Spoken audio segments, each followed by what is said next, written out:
Hello అండి, welcome back to our channel food is life. ఈరోజు నేను చెప్పబోయే రెసిపీ వచ్చేసి రోటీస్లోకి చపాతీలోకి పర్ఫెక్ట్ కాంబినేషన్ అయిన దాల్ కర్రీ అయితే చెప్పబోతున్నాను. ఎప్పుడు ఆలు కర్రీ తింటాం కదా, సో దానికి కొంచెం ఆల్టర్నేటివ్గా ఈ దాల్ కర్రీ అయితే మనం ప్రిపేర్ చేసుకుందాము. సో ముందుగా ప్రాసెస్లోకి వెళ్ళిపోతే ఫస్ట్ అయితే పెసరపప్పుని ఒక కప్ అయితే గిన్నెలో అయితే వేసేసుకున్నాను. ఇందులోకి వాటర్ని పోసుకొని మంచిగా 2-3 టైమ్స్ వాష్ చేసేసుకోవాలి.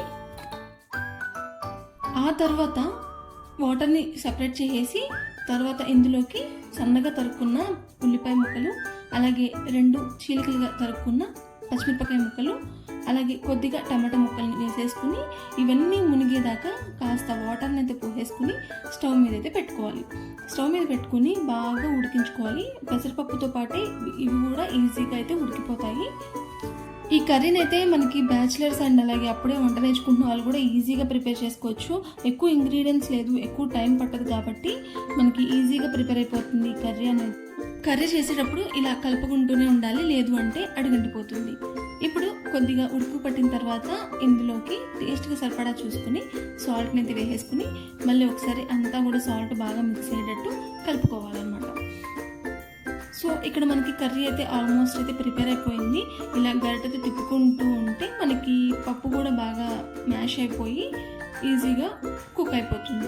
ఇలా పూర్తిగా ఉడికిపోయిన తర్వాత మనకి పొడుగ్గా కట్ చేసుకున్నాం కదా పచ్చిమిరపకాయలు, సో వాటిని అయితే ఈజీగా మనం ఇక్కడే రిమూవ్ చేసేసుకోవచ్చు. తినేటప్పుడు ఎటువంటి అడ్డం లేకుండా ఉంటుంది.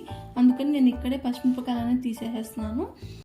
ఇలా పచ్చిమిరపకాయలు కూడా తీసేసుకున్న తర్వాత గరిటెతో బాగా ఇలా తిప్పుకుంటూ ఉంటే మనకి పప్పు అనేది బాగా మ్యాష్ అయ్యి ముద్దగా వస్తుంది అన్నమాట కూర. సో ఇదైతే పక్కన పెట్టేసుకున్నాము. ఇప్పుడు కడాయిలోకి ఒక 2 టేబుల్ స్పూన్ ఆయిల్ని తీసుకుని హీట్ చేసుకోవాలి.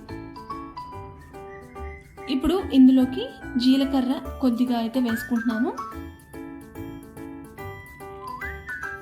అలాగే ఇందులోకి దాల్చిన చెక్క, అనాస పువ్వు కూడా వేసుకుంటున్నాను. మీ దగ్గర ఇంకా ఏమైనా మసాలా దినుసులు ఉంటే వాటిని కూడా వేసుకోవచ్చు.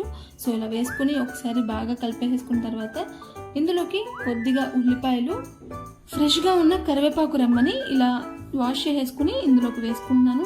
అలాగే తర్వాత ఇందులోకి ఒక 2 ఎండుమిరపకాయలు కూడా వేసుకుని అన్నీ కూడా బాగా వేగేటట్టు వేయించుకోవాలి. ఇదంతా కూడా బాగా వేగిపోయిన తర్వాత మనం ఇందాక ఉడకపెట్టుకున్నాం కదా పప్పు, సో దాన్ని కూడా దీనిలోకి వేసేసుకుని అంతా కూడా బాగా మిక్స్ అయ్యేటట్టు కలుపుకోవాలి. చూస్తున్నారు కదా, ఈ కర్రీ అయితే చాలా ఈజీ ప్రాసెస్. సో ఎప్పుడైనా మీరు చేసుకు తినాలి అనుకున్నా కానీ ఈజీగా అయిపోతుంది. పొద్దున పూట ఎటువంటి హడావిడి లేకుండా కూడా మనం రోటీస్ చపాతీస్లోకి ఈ కర్రీ ప్రిపేర్ చేసుకోవచ్చు. ఇప్పుడు ఇందులోకి 1/2 చెంచా వరకు పసుపునైతే వేసుకున్నాను. అలాగే టేస్ట్కి తగ్గ చూసుకొని సాల్ట్, 1/2 చెంచా కారము అండ్ అలాగే 1/2 చెంచా వరకు గరం మసాలా కూడా వేసుకున్నాయి. ఒకసారి అంతా కూడా బాగా మిక్స్ అయ్యేటట్టు కలిపేసుకోవాలి. మనం ఇందాక ఆల్రెడీ ఉప్పు అయితే వేసాము అక్కడ ఉడకబెట్టేటప్పుడు, సో చూసుకుని టేస్ట్కి తగినంత సాల్ట్ అయితే వేసుకోవాలి.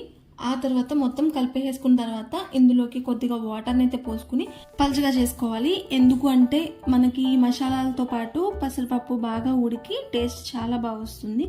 సో దానికోసం అయితే నేను ఇక్కడ చాలా పల్చగా చేసుకుని మీడియం టు హై ఫ్లేమ్ పెట్టుకుని బాగా ఉడికించుకోవాలి దగ్గర పడేంత వరకు.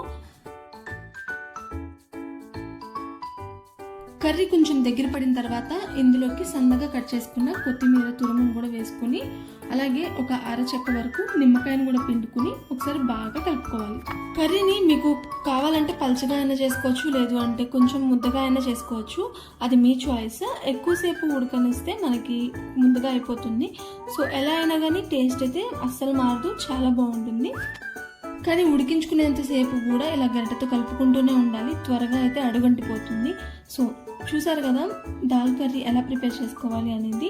ఈ వీడియో మీకు నచ్చినట్లయితే please like, share and subscribe to food is life. And అలాగే థ్యాంక్స్ ఫర్ వాచింగ్.